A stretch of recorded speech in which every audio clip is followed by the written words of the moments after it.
only played Fredrin or YSS this tournament. Yeah, So it's there's Laksha. Yeah, that's By what I the way, expected. is this TL saying that they can flex the Cho? Because they're really just hiding it. Either they're trying to flex the Cho or they're trying to get a good matchup for OHEB. But the thing is, Granger's already there. Yeah. So you could have already picked up a good matchup. Again, I think there's a high possibility that they can actually flex this because, Gold lane Cho. yeah, for RORA, it really looks like they're going to build a hyper carry composition just for Yue and Doming. And that's a way to bypass the front to back. Some more dive, a little bit more CC, and then you go for an initiator now on JP. Yeah, Gold Lane Show makes a lot of sense now. Seeing what you see from the side of Aurora. Shout out to Eman. Possibility. Okay, so it's JP Cho. Yeah, JP Cho, CC in the gold. They played with the idea at least, and then they went for the CC gold. But, Quickly, it's the first day of knockouts, our last day in XO Hall. Before we move on over to Tennis Indoor Stadium, welcome to Game 1 of the epic rivalry between RORA and Team Liquid. This one's going to be great. It always is, and now we get to be with them for a best of 3. Hopefully we get 3 games because it's always a great time to watch these 2 caliber teams battle it out here in the Land of Dawn, and also taking a look at how things are going to play a part. Like I said, for Demon Kite, Baksha's great for being able to roam around, rotate around, but we also have seen a YSS just kind of get out of control if you get that lead. Nothing too crazy early on. Good poking, though. Now taking a look at the emblems. Wow. Pretty much the typical here. We've got, Lethal Ignition for Sanji on that Farsa. I mean, right now, the poke in the mid is just kind of tough to deal with.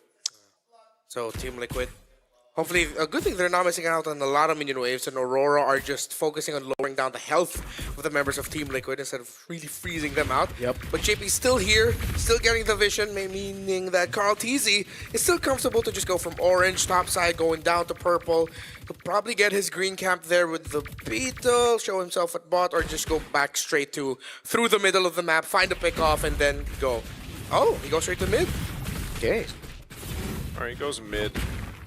Again, both these lineups kind of playing around level 4s, being in that position where you either play for the tech charge or play for the kick for the most part, or even when Sanji gets that feathered airstrike, a lot of your damage profile is there. So it's slow and steady, and that's kind of what we expect between these two. Turtle's going to be up here in just a bit, and they'll get the buffs they need. JP going to go for mid at least to try to get a Purify if they can. Oh, he was very low, but he holds on to the Purify now. Mountain Chakra reveals light, but that's Edward jumping in with a Petrify, and will be caught him out of Chakra of the coat. Feathered airstrike to take him down from the skies. Demon Kite still getting the retreat down on Turtle number 1 as Domeng bullies OHEB up top. Yeah, that was a perfect rampart by Light, actually, blocking Carl. He would have been in retreat range. Yeah, that was a punish. On the even with the Dragon Form, it's just a little bit too late from Edward, not be able to catch who he wanted to with the Furious Dive or that Petrify. So good response. I mean, at least they get something. Objective secured. Domeng seems to be doing fine. Whoa, His own. whoa, risky moves there. Domeng. That's threading the yo-yo, man, right there. Like, it's not threading the needle anymore, but interesting enough.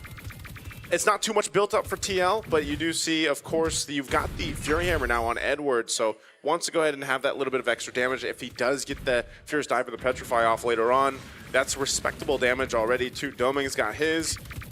You've got, what is Yue going to go first? Is it going to be, we see a lot of mid laners go for, what, Glowing Wand first, but Kimmy's traditionally, do you go with Glowing Wand? Okay, I mean, you already got Baksha. Yeah. Usually it is the Glowing Wand. We'll see if he'll still lean towards that. Or maybe he'd want to go for... Oh yeah, it usually is just the Glowing Wand. Yeah, I think so. Again, both these, interesting with the compositions is once, if they just kind of duke it out, level up in the lane, or scale up in the lanes, they're fine. Whoa. Interesting. Doming, instead of going for the Fury Hammer into Sky Piercer, he goes straight for the Hunter Strike, yeah. Ooh. Yeah, I like that. Gets the last hit.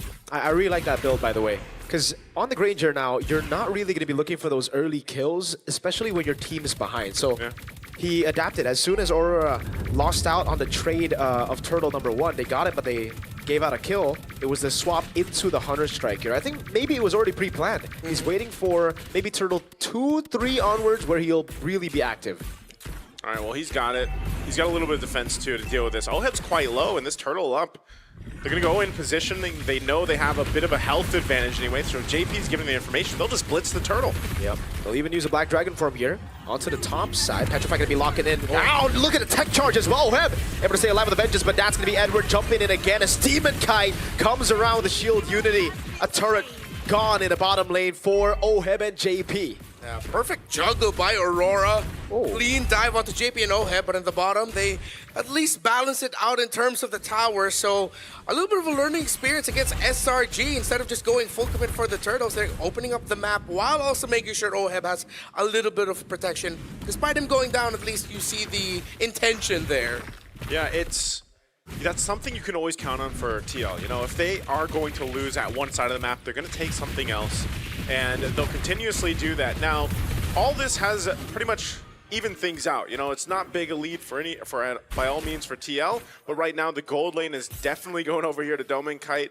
Oheb's going to have to wait a little bit longer to be more useful on the CC2. And now at some point, we've seen it with the Grangers, man. You know, when it does pop up and gets picked up, when that Klon is banned through the draft, you see a whole lot of Granger. And usually the Grangers get to shine. And right now, he's just guarded really well. He doesn't really have to worry about too much. And he can just have this pressure. I mean, look at Team Kite Light right now, just bullying out Oheb and JP up on this top side. They want to take this tier 1 down so they can then focus elsewhere. Yep. This Baksha jungle for Aurora Gaming PH, one of the key picks that led to their domination of MPL Philippines Season 16 for the majority of it. So Liquid is now dealt with just clearing out minion waves, trying to open up the map, and most importantly, making sure that Carl TZ has... Oh! Domin gets picked off! How did that happen, Sanji? Feathered Airstrike, I guess, and that's the risk of running Purify when you're up against such artillery, such accurate artillery against the Chef. Yeah, the kick wasn't used at all either from JP, so... It was just a Feathered Airstrike. Yep, just a Feathered Airstrike. That amount of burst being available. This turtle's up now. Aurora's got 2 of the 3. We'll see if they're able to get the third one. Carl Teasy's going to start it up, though. Black Dragon form. Yep, they instantly disengage now, but Edward is going to be poked down from the skies. Demon Kite pops into Poison's now. Sanford is able to pop into Consecration and still has the Purify. Furious not going to be used up. Tech charge! On 2 by Light! Gets 2 onto the knockup as well. JP survives with 1 HP. Demon Kite with Retry now. As Sanford gets away, just barely. Wow. All right, I thought that would go a little bit better for TL, but what a tech charge from Light. Yeah. And that's what I was saying back before we got to the draft. I was like, man, the roamers right now are just having such a massive impact throughout M7 Swiss stage, and it's still going to be the same here at day 1 of the knockouts, man. A tech charge or a kick can really change the course of the game, but the great thing about this, there's a kick, speaking of. Yep, Boy the Dragon with the curtain call, now under turret. Edward going to be taken very low, taken out. Light try to save him now, barriering him away, but he can't get the last shot of the turret in. That was way too close, Oheb. Yeah, that would have been bad. Oh no, is he in trouble? I think he is, dude. So much damage, and the Poissons on him. Cross-map plays, great mirrors by these two. They really understand each other's rotations and tendencies at this point. It's kind of like they've played against each other a couple times. Yeah, you know? maybe this is like their second Wait, are they time. Filipino? You know, just look at the score and that'll tell you. Basically, the score at the time. Most of the Swiss games we've seen, man, I tell you, it's been hectic. A whole lot of fighting even early on, but this one, and that's kind of what we expected. Like I said with the draft, it's a little bit slower cooking process for both teams in this, but we are just seeing trading happening across the map. It's not really just full force fighting against each other until this Lord comes up in about 30 seconds that we will see that. And if you look at this, again, the lead that Doming has right now, almost 1.5 ahead. Sanford. The barrier again. Opposite Purify with the Consecration. That's a big resource burnt out, man. No Purify for 80 seconds. Yeah, and not a lot of abilities used there by Aurora. No ultimates, no battle spells. Light's flicker is off because he used it way earlier. So all signs are pointing towards a much more comfortable Lord take for Aurora, but Liquid still definitely within fighting range, as the lead in gold is not too high. But in terms of positioning, Aurora has the advantage. They got a Sky Piercer now available for Doming Kai. He just picked it up. Oheb got the Brute Force, so a little defensiveness needed for this fight. We'll see how they approach this too. Right now, there's just an advantage that RORA has in terms of, oh no! No Purify, he gets taken out by Doming Kai. Oheb going for the damage over on Demon Kai. Now pops in the current call as well as JP goes for the Jikundo, and now Shunpu's away. Gunned down by Yue. That's starting to deal a lot of damage. Good Shunpu out, but look at the HP bars on RORA. Demon Kite and Domeng have to recall. They recall, they reset. No team able to go ahead and start this lore just yet. Sanford will be back up. Purify is still a little bit longer to be on cooldown there. But for the most part, TL didn't utilize much. I mean, they still have their battle spells. They're in good position. So it just shows how close this game is in terms of their power spike, the level that they're able to go ahead and, of course, make these compositions work. So now with everything available, expect TL to be a little more cautious with Light having that tech charge once it's up. He's got the flicker now too. So there's the green light. They're ready to go. Big setup. No wings by wings. Now Liquid, this is going to be a difficult lord take as Carl TZ is still up top. Wait a second. Carl's so far away. JP trying to get an angle here. Sanford has to purify back up. Let's give it away to Dragon over on Edward. Now with the airstrike stunning him up. Edward getting away with Furious Dive defensively. Now Sanford walks up, but Demon Kite is able to secure the Lord. That's Yue taken down by Sanford! A double! Big mountain shock landing onto his Domeng tries to cut away, but Light and Demon Kite are caught in the crossfires of TLPH. Defensive tech charge. Demon Kite caught by the Jikundo as Oheb tears him apart. What a play. I mean, it looked like Carl TZ was going to get there in time. Yeah, they lost the objective, but they end up getting a couple kills off of it. Now, they still have to clear this out. They're going to take a tier 1 down. Great escape from Light and a rampart to boot. So it'll keep them in a good defensive position to clear these out and still get ready to march towards with the lore. Yeah, that was their balancer, the post-objective team fight.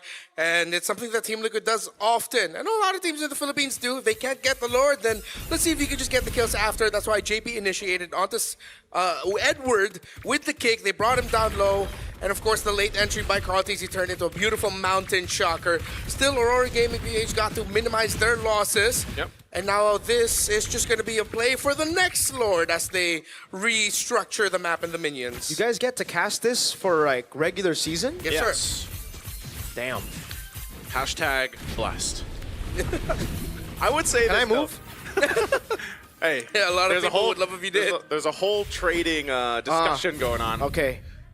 But Maybe we'll get a deal in. maybe there is a deal. You have to ask Womi and the team over there about it. He seems to be the head negotiator. Gotta ask Mirko PH if we can bring in Womi ID. As a great man once said, I got $20. I got $20, man. Looking at this though, it's interesting because with the way this game is going, plus take note, this is Flying Cloud, the longest map of them. JP, is he going to be in trouble?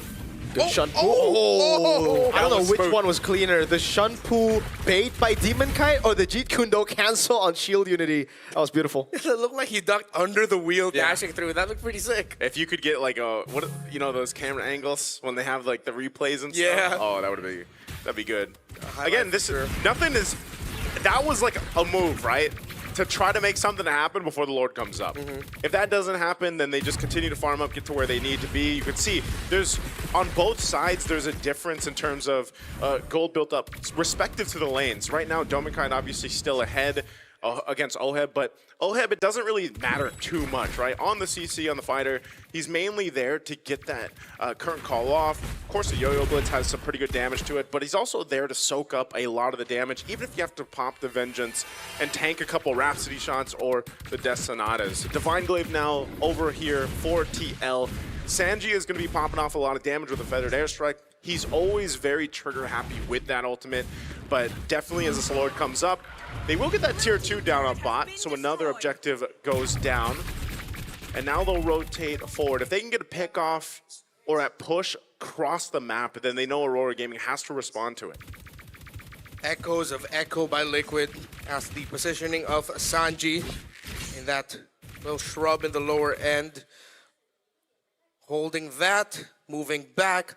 Liquid push top, slow flow with the minion wave in the mid. See if they can still get minion wave pushes on the opposite side of the map. While JP playing way far back, looking to see if he can isolate someone. Gets the info, Domengkai. Classic Liquid right now. Look at Carl T. He's doing the same exact thing, right? He knows I don't have to technically be there right now. I can put pressure on the cross side of the map, make Aurora respond to it, gives the call for TL to go ahead and start up this Lord. I'm wondering if they're actually going to commit because they're still staying up there. They want to potentially just take down a tier 2 turret if they can, knowing they can take their time with this. They're going to let RORA initiate and start things up.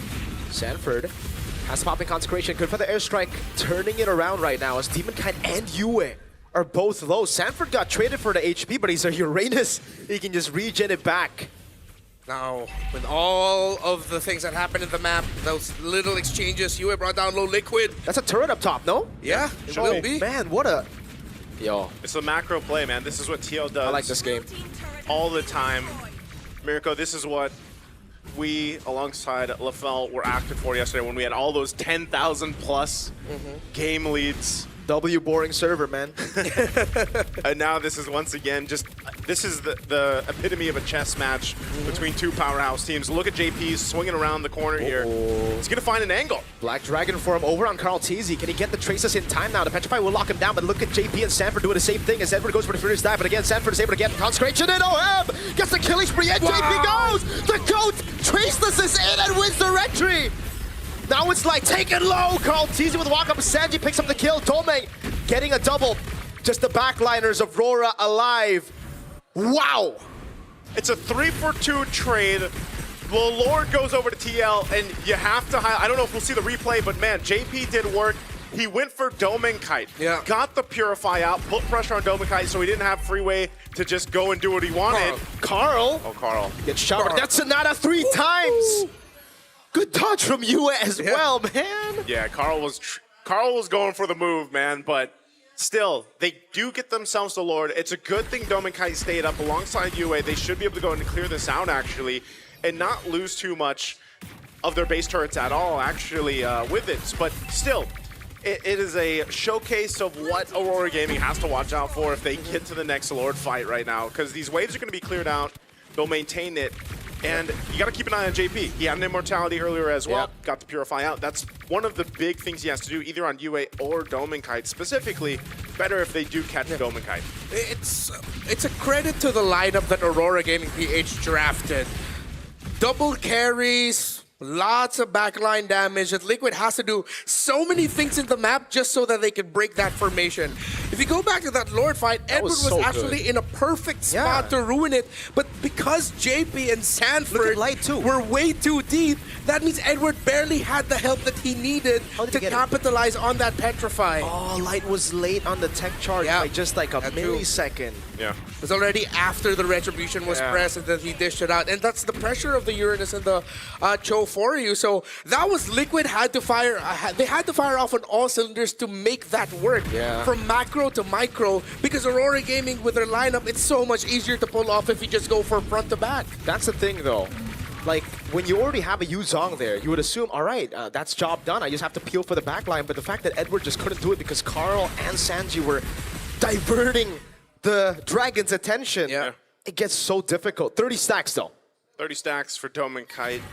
750 for the Granger stacks. It's a good thing he didn't die, right, on the attempt there. So Domenkite's been doing really good at his positioning, the way he's moving around, and just kind of relying on the fact that he's got to Purify and, you know, the dash, basically. But that's one of the hard things here is, again, the work that JP has to do to potentially get a Purify down. Now, even with this is staying true to our Flying Cloud time, by the way. I think it was 19-ish minutes. Yeah, the highest average game time Highest of average all game the time. maps. Dude, I just gotta say, when we looked at the draft, we were like, oh, this is not gonna be a good game for the Eastern Shin and Farsa against the Dragon. The Dragon's the one struggling. Dude. Yeah.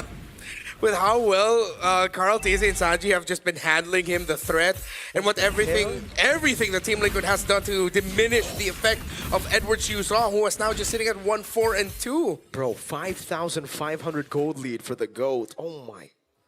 That's why I said, like, the goal. that's why I highlighted the fact that, yeah, it's a YSS versus a box show, but statistically and historically, Carl Tese has been able to just kind of out-farm and out-jungle Demonkite in terms of, you know, that, getting the lead, farming up well on the YSS especially. So they'll go ahead. They see that push call. up top from Oheb. Oh. Sanford taking a lot of shots. Yeah, but Yue is also taking a lot of shots there. Tech charge missing! Completely whiffing. Black Dragon from coming in as Sanford tries to jump in, pops in the Consecration of the Purify now as again the Dragon to the bottom lane is struggling, has to use a Furious Dive. Sanji able to bait away, now feathered airstrike. No! Edward taken down by Carl Teasy, Lord. Not low enough for Aurora to force it out. TL have outmaneuvered Aurora Gaming. Demon Kite trying to walk in, but the Lady Dragon kicks him out now. Retreat from Carl, picks it up. JP will lose his immortality. Demon Kite there, Light gets an attack charge. Lands it on Sanford. Carl buys an immortality right now, but he is going to be left all alone. Oh, trace this away. Demon Kite gets a double. It's looking for the triple. Oh, will be shut down by Doming, and that's him with a triple. Doming Kite with the moves all game on this Granger. They only lose Edward. He was a dragon chasing a bird, but it might have just worked out for them. They just have to clear out this lane, deal with the Lord, the Evolved One pushing in. What a cut in the wave as well. Feathered airstrike on the initial wave, a cut for JP, and now an Evolved Lord that they have to deal with. Yeah, that makes it so much easier for Liquid to deal with the center of the map, but this is what we were talking about.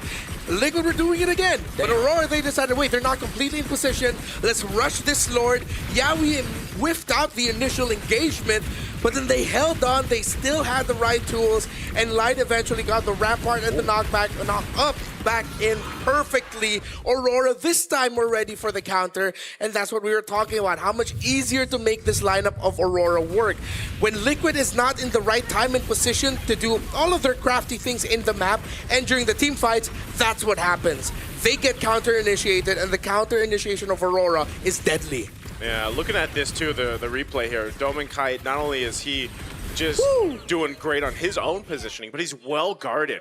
If you look at a lot of times when Light decides to go ahead and tech charge, you know that UA is there with him. He can go ahead and use a traction pulse if he has to help peel, and then they can just rely on their purifies as well. 6 stacks now on that Sky Piercer. This is why, again, he picked it up later in the game, but he's been able to just kind of maintain those stacks without dying. And again, for you guys back at home, if you know you're going to be playing for scaling, if you know that you're going to be playing for the Granger weak side, I'd recommend RORA's build here for Doming Kite. I mean, take a look at the Hunter Strike first item. He knows exactly when the timer is going to hit for him to get Sky Piercer stacks, and that's generally going to be like Turtle 3, mid-game onwards after laning phase. Because just the Hunter Strike gives you so much more mobility, especially when you're forced on the Purify, which seems to be the case for most Grangers nowadays. Yeah. And if you have someone on your side packing a Sky Piercer, no need to pack another one. It's all right. Yep. Bundle it all into one person. Purify out from Sanji though, gets caught by it, has to use the immortality there. Sanji gonna get away from this. Curtain call coming down. Sanji will fall. JP with a way to drag it onto the backline, but Carl Teasy gets caught by the Petrify and the Furious Dive of Edward. Good traceless out of there. Sanford trying to escape. TL minimize their losses. They just lose Sanji, but Aurora have position for Evolved Lord. They lost Sanji, they lost some battle spells, and their ultimates aren't available yet. So Aurora, they'll go ahead and have an advantage on this Lord. They'll start it up. They'll take their time with it. Light in position if he needs to. He still has a flicker. Tech charge if he wants to. So TL wants to probably delay this as much as they can, but Sanji is so far away. 20 seconds, less than half health of the Lord here. 20 seconds on Sanji. JP trying to look for the angle now. Light doing the same thing here, looking for a big tech charge. Can they do it? Demon Kai popping into Poissons. That's going to be the kick. Right now, Electric Doming! Gets the Lord as Carl Teasy gets CC locked. JP caught in the midst of it all right now. Is able to go for the Shunpu, but Yue guns him down. Slowly but surely. Glowing Wand ticking down. Sanford still able to survive as JP finally falls.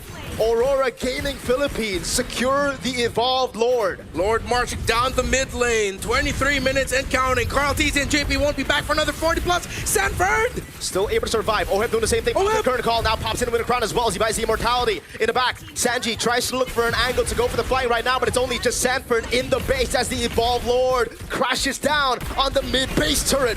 That's another mini wave spawning in. TL, I don't think they can defend this. Sanji is trying to cut the waves, but there's no one in the base to save this game. Aurora Gaming Philippines secure game 1.